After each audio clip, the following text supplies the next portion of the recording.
ہم ایک سوال لے لیتے ہیں شریک کہ یہ سر باندی کے کانسیپٹ کے اوپر بات کرنا چاہ رہے ہیں اور یوٹیوب کے کیس کو ہم نے یہاں پہ سم کیا جی کہ انما الاعمال بالنیات، کیونکہ کسی کی نیت اگر کانٹینٹ دکھاتے ہوئے یہ نہیں ہے کہ میں نے برا اشتہار دکھانا ہے، جیسے انجینئر صاحب نے اگزامپل دی ہے اور وہ جبری ایڈ ہے، اس کا ایک فارمولہ بھی ہے، آپ ہم بھی اپنے ڈسکرپشن میں لنک دے دیں گے، آپ بھی ایک ویڈیو دیکھ سکتے ہیں، انجینئر محمد علی مرزا صاحب کے چینل کے اوپر موجود ہے یوٹیوب کے حوالے سے۔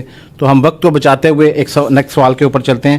سر یہ باندی کے کانسیپٹ کے اوپر بتائیں، قرآن پاک میں موجود ہے اور پھر اس کے بعد وہ ختم ہو گیا، میں سوال کو مختصر کر رہا ہوں کیونکہ بڑی واضح چیز ہے۔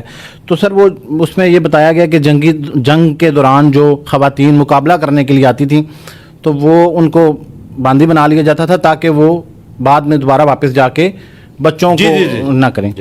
تو سر اس کے بعد یہ ختم کر دیا گیا، تو لیکن قرآن پاک میں آج بھی یہ موجود ہے۔ تو سر آج کے دور میں اگر جنگ لگ گئی ہے اور دشمن ملک جو ہے وہ خواتین کے ساتھ حملہ کر دیتا ہے تو پھر یہ رول اپلائی ہوگا یا جی اپلائی ہوگا؟ یہ باندی کا کانسیپٹ آ جائے گا؟ ختم نہیں ہوا، آبسلیٹ ہوا ہے۔ اچھا، آبسلیٹ کا مطلب ہے کہ گیون سرکمسٹانسز میں اب وہ قابل عمل نہیں رہا۔ جس طرح آیا کہ روزہ کوئی توڑ بیٹھے تو ایک غلام کو آزاد کرے گا، یا قتل خطا ہو گیا ایکسیڈنٹل قتل تو ایک غلام کو آزاد کرے گا، اب غلام تو نہیں ملتے۔ اس کا یہ مطلب نہیں ہے کہ یہ سسٹم حرام ہو گیا، ڈسکریج ہوا، اپنی موت خود مر گیا۔ لیکن اگر دوبارہ خلافت قائم ہوتی ہے اور اسی طرح کی صورتحال بنتی ہے جو خلفائے راشدین کے دور میں تھی، تو ظاہر نبی علیہ السلام کے جانے کے بعد نئی شریعت تو کوئی نہیں آئی، تو خلفائے راشدین کے دور میں اگر ایک چیز چل رہی تھی تو آج بھی اسی طریقے سے ویلڈ ہے۔ ہاں، نبی علیہ السلام اگر اپنی مبارک زندگی میں کسی چیز کو حرام کر جاتے نا تو پھر خلفائے راشدین اسے آگے لے کے نہ چلتے۔ لیکن ہم نے دیکھا ہے پریکٹیکلی خلفائے راشدین کے دور کے اندر جو عورتیں جنگ لڑنے کے لیے آئی ہیں انہیں جنگی قیدی بنایا گیا، بچوں کو بھی جنگی قیدی بنایا گیا، اور جو مرد تھے وہ قتل کیے گئے ہیں، یا اگر قیدی ہوئے ہیں تو فدیہ لے کے چھوڑ دیے گئے۔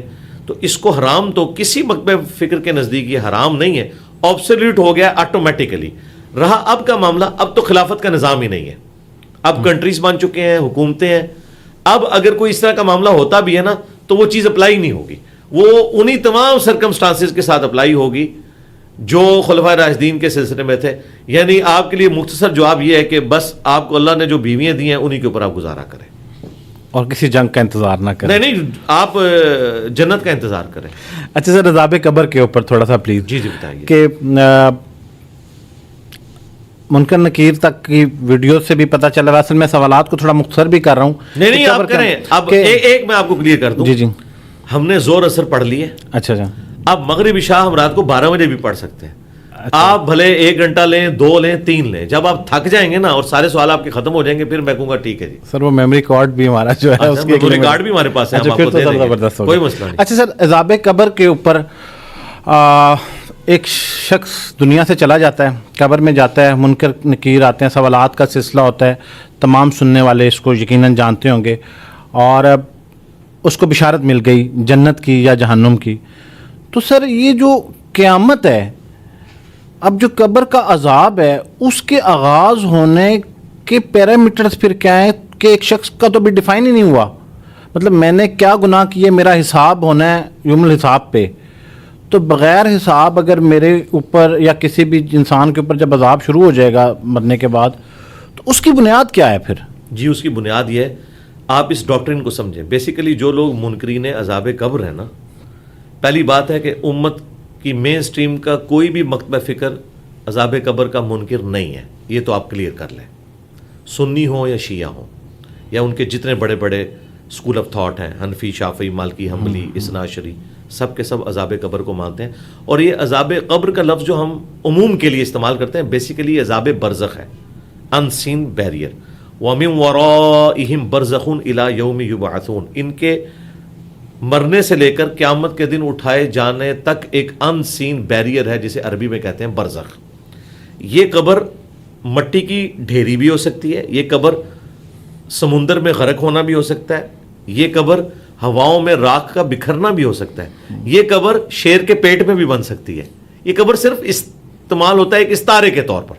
اچھا، اب یہ جو ڈاکٹرن کھڑی کی عذاب قبر کے منکرین نے کہ جب تک قیامت کا حساب و کتاب نہیں ہوگا تو اللہ تعالیٰ کی صفت عدل کا تقاضا یہ ہے کہ عذاب بھی سٹارٹ نہ ہو. For the sake of argument ہم ایگری کرتے ہیں, بالکل ٹھیک ہے, لیکن ان کی اس ڈاکٹرین کو ہم قرآن سے ہی توڑیں گے. قرآن پاک میں اللہ تعالیٰ فرماتا ہے سورہ السجدہ میں, ہم دنیا کی زندگی میں بھی انہیں عذاب دیں گے تاکہ ہماری طرف پلٹ آئیں. قرآن تو عذاب کی ایک قسط دنیا میں بھی بتا رہا ہے تاکہ اللہ کی طرف پلٹ آئے.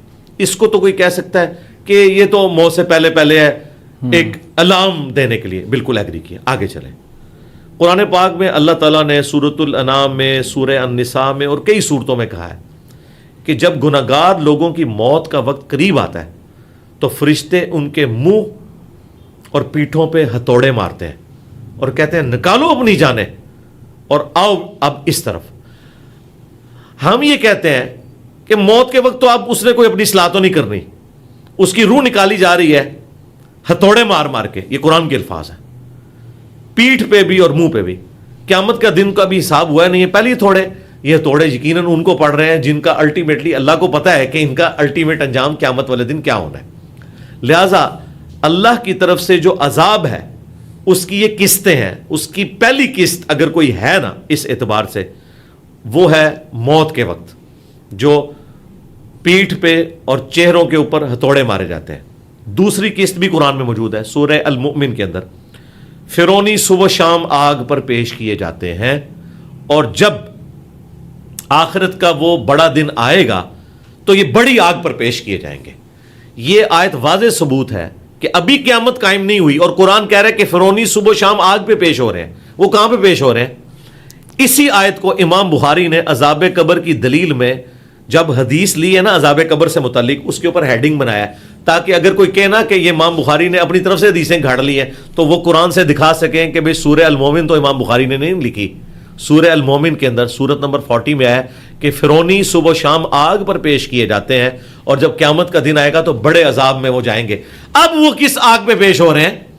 قرآن تو کہہ رہا ہے پیش ہو رہے ہیں. یہ وہی آگ ہے جس کو آپ عذاب قبر کہہ لیں, عذاب برزخ کہہ لیں. تو یہ قسط دوسری ہے اور پھر الٹیمیٹ آخرت کی قسط آنے والی ہے. اب اس میں ٹیکنیکل کوسچن سائنٹیفک یہ ہو سکتا ہے کہ ایک بندہ آج سے 10,000 سال پہلے فوت ہوا, بالکل, اور ایک قیامت سے ایک دن پہلے فوت ہوا. اس کا جواب ہم دیتے ہیں. یہ کیلکولیشن کرنا اللہ کا کام ہے. اللہ تعالیٰ کسی شخص کے ساتھ ایسا بھی کر سکتا ہے کہ اس کے ایک دن کو اس پہ اس طرح طاری کرے کہ وہ 10,000 سال کے اوپر بھاری ہو جائے.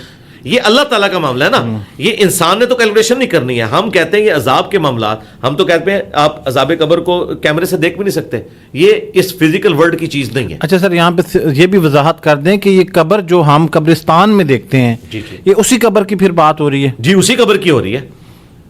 تو پھر سر اگر ایک شخص کسی بھی حادثے کی وجہ سے اس کی قبر وہ ہے, میں نے وہ پہلے کلیئر کر دیا. یہ جو میں دھوکہ دیتے ہیں نا کہ جی یہ مٹی کی ڈھیری, جی یہی مٹی کی ڈھیری. کیوں؟ صحیح مسلم حدیث ہے, حضرت عمر بن عاص کی موت کا وقت جب قریب آیا, بڑی لمبی حدیث ہے 321 نمبر مسلم شریف میں شروع میں گیا, انہوں نے اپنے بیٹے کو نصیحتیں کی. اینڈ پہ انہوں نے کہا کہ جب میں مر جاؤں میری قبر پہ دفنانے کے بعد اتنی دیر بیٹھے رہنا جتنی دیر ایک اونٹ کو نہر کر کے اس کا گوشت تقسیم کیا جاتا ہے تاکہ میں اپنے رب کے آئے ہوئے فرشتوں کو جوابات دوں اور مجھے استقامت ہو. صحابہ کرام کا یہ عقیدہ تھا کہ اسی قبر میں عذاب ہوتا ہے. اچھا وہ آپ دیکھ نہیں سکتے, وہ تو آیا کہ قرآن کی مجلس کو فرشتوں نے ڈھانپا ہوا ہے. ہم بھی یہاں قرآن کی بات کر رہے ہیں, کتنے فرشتے ہمیں نظر نہیں آئیں گے. یہ فزیکل ورلڈ کی چیز نہیں ہے. عذاب قبر فزیکل ورلڈ کی چیز نہیں ہے. پتھر کے اندر آگ موجود ہوتی ہے لیکن آپ کو نظر تو نہیں آتی, وہ تو آپ رگڑتے ہیں تو باہر نکلتی ہے نا. یہ چھوڑ دیں, یہ اس فزیکل ورلڈ کی چیز ہی نہیں. لہذا یہ ڈیمانڈ کرنا کہ یہی مٹی کی ڈھیری ہے, کوئی بھی ہو, قرآن میں تو یہ ہے نا کہ انسان مرتا ہے اور اسے قبر دی جاتی ہے. حالانکہ اللہ کو پتا تھا کہ ہر بندے کو قبر نہیں ملتی, یہ عموماً بات ہو رہی ہے. اسی طریقے سے صحابہ کرام علیہم رضوان تابعین کو رومن امپائر کی بیٹل فیلڈز میں آگ کے کڑاؤں کے اندر جلایا گیا, وہ روسٹ ہو گئے ہیں, ان کے لیے وہی قبر بن گئی ہے. یہ تو اللہ تعالیٰ کا معاملہ ہے. اچھا پھر سورہ توبہ میں اے نبی علیہ السلام آندہ کے بعد مستقبل میں آپ نے نہ تو کسی منافق کا جنازہ پڑھنا ہے اور نہ اس کی قبر پہ جا کے کھڑے ہونا ہے. تو یہ جو قبر والا معاملہ چل رہا ہے اللہ تعالیٰ نے اسے بڑی امپورٹنس دی ہوئی ہے. تو سر جب قیامت کے دن حساب ہوگا تو یہ پھر کوئی اس کی کہاں کوئی وہ وضاحت اللہ نے کیلکولیشن کرنی ہے نا جی. کہ کتنا مائنس ہو گیا کتنا رہ گیا. اچھا چلے قیامت میں بھی آ جائے, قیامت میں بھی 50,000 سال کا دن ہے, قرآن میں ہے 50,000 سال کا. اب آپ مجھ سے اگر یہ پوچھیں کہ انجینئر صاحب جس کا حساب پہلے دن پہلی گھڑی میں ہو گیا وہ تو ٹھیک ہے, تو جس کی آخری میں, تو پھر آپ کیا جواب دیں گے؟ کیا قرآن کو وائلیٹ کرنا شروع کر دیں گے؟ آپ کہیں گے کہ بھائی قرآن میں آیا ہوا ہے, میں اس کو اسی طریقے سے مانتا ہوں.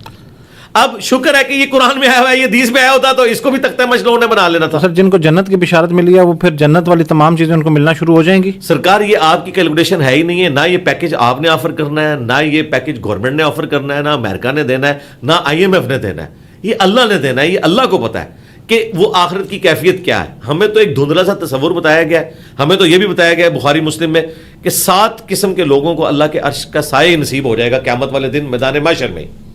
ان کی جنت وہیں سے شروع ہو جائے گی. جب اللہ کے عرش کا سایہ مل گیا آپ کو, پھر میدان محشر میں ہونے والے سارے کے سارے کام وہ آپ کے لیے ایک اس تماشائی کے مانند ہے جو پیویلین میں ایئر کنڈیشن کمرے میں بیٹھ کے پسینے میں شرابور کرکٹر کی بیٹنگ دیکھ رہا ہے. وہ کیفیت صرف کرکٹر گزار رہا ہے, وہ تو بیٹھا ہوا ہے ایئر کنڈیشن کمرے میں. جو اللہ تعالیٰ کے عرش کے سائے کے نیچے آ جائے گا, وہ بھلے 50,000 سال کا دن بھی ہو, اس کے لیے تو آسان ہو جائے گا کاٹنا. وہ تو پھر انجینئر صاحب ہم یہ کہہ سکتے ہیں کہ جو شخص جس دن مرا پھر اس کی قیامت شروع ہو گئی. جی, بخاری مسلم میں حدیث ہے, جو مر گیا اس کی قیامت شروع ہوگی, اس کی قیامت شروع ہوگی. اور وہ قیامت کیا ہے؟ وہ آخرت. آخرت کیا ہے؟ مرنے سے لے کر جنت یا جہنم میں پہنچنے تک یہ سارے کا سارا پورشن آخرہ ہے. اما عائشہ کی حدیث ہے بخاری میں, جب نبی الاسلام کا آخری دن تھا, عبد الرحمن بن ابی بکر آئے, ان کے ہاتھوں میں مسواک دیکھی, نبی الاسلام نے اشارہ کیا مسواک ترغیب کے لیے, آپ نے اپنے منہ میں ڈالی لیکن آپ کمزوری کی وجہ سے چبا نہیں سکے. تو سیدہ عائشہ کہتی ہیں میں نے وہ چبا کے حضور کو دی اور نبی الاسلام نے اس کو چبایا. اور اما عائشہ کہتی ہیں میری خوش قسمتی ہے کہ اللہ تعالیٰ نے میرے تھوک کو اور نبی الاسلام کے تھوک کو اکٹھا کر دیا. جب آپ نے چبایا اور مجھے دی تو آپ کا لعاب دان میرے منہ میں آیا, اور جب میں نے چبا کے حضور کو واپس کی تو میرا لعاب حضور کے منہ میں گیا. یہ وہ اپنے لیے فخر کی بات کرتی تھی.